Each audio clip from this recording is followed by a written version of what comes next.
From visa deniers to online trolling, foreign journalists in China say they faced unprecedented hurdles. Chinese journalist jailed for reporting about COVID-19 said to be near death. New Delhi, CNN Business.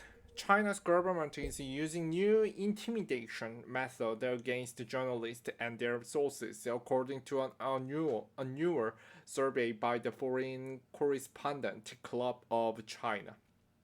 The report, which was released Monday, said the foreign correspondents are facing unprecedented hurdles covering the world's most populous nation.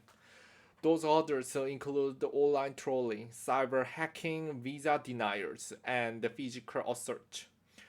Almost all the foreign journalists surveyed said that reporting conditions in China did not meet what they considered to be international standards.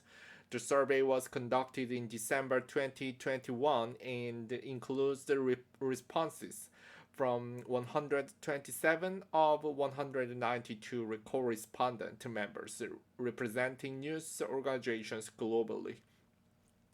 As the Chinese government continues to block and discredit independent reporting, covering one of the world's most important economies is increasingly becoming an exercise in remote reporting, the report said. The survey comes just days before the starting of the Winter Olympics in Beijing. Declining media freedoms have made the coverage of the event challenging for news organizations around the world. Foreign media companies in China are operating under critical labor shortages as authorities have failed to grant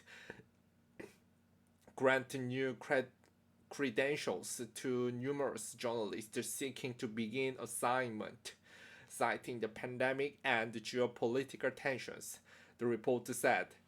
The government has, however, issued other types of visas, including business visas, to foreigners, the report added. As many as 46% of respondents said that their bureaus were understaffed due to their inability to bring in the required number of journalists.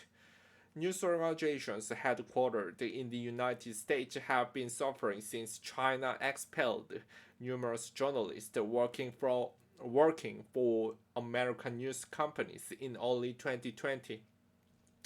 At the time, Beijing had insisted that it was forced to retaliate after the Trump administration designated the U.S. branches of China's state media outlets as foreign missions and capped the number of Chinese journalists working for those outlets in the United States.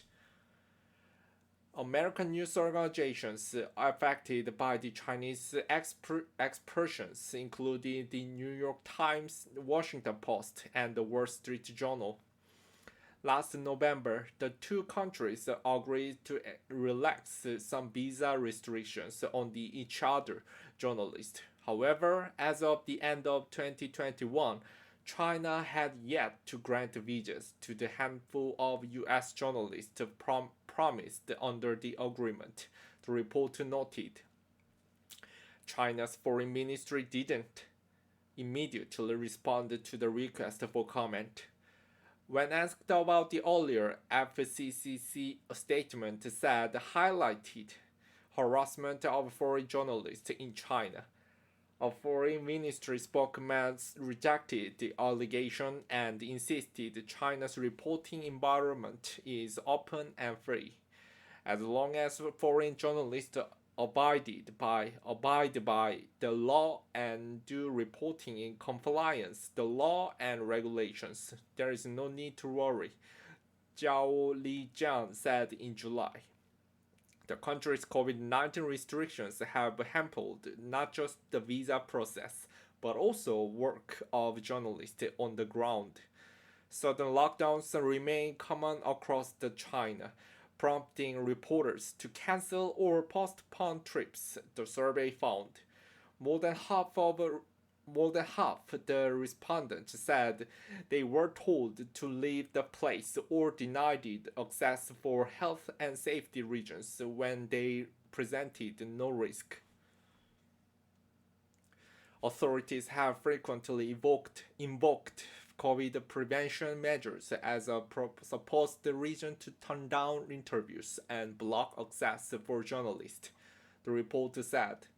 This includes blocking access to sensitive regions such as Xinjiang, where reporters have attempted to cover allegations of human rights abuses against Uyghurs and other ethnic minorities.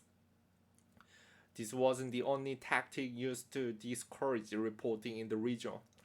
Nearly 90% of the journalists who traveled to Xinjiang last year said that they were visibly followed, often by men in plainclothes.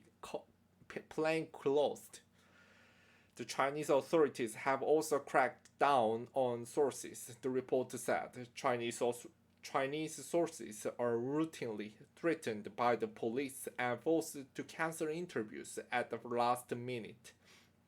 Journalists are also struggling with shrinking access to academics, think tanks, and employees of both state owned and private enterprises, where approval is required from higher ups in order to speak to foreign reporters. Meanwhile, a quarter of respondents said they were targeted online as a result of their reporting in China.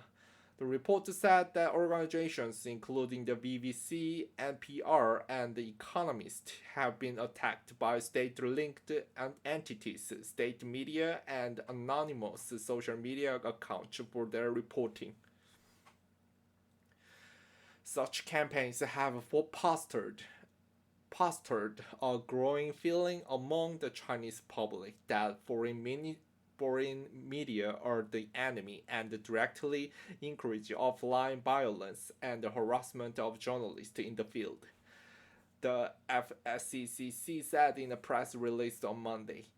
Foreign journalists and their families are being harassed so severely by the state that a handful of correspondents, demoralized and under attack, have simply left mainland China. CNN's Beijing bureau contributed to this reporting.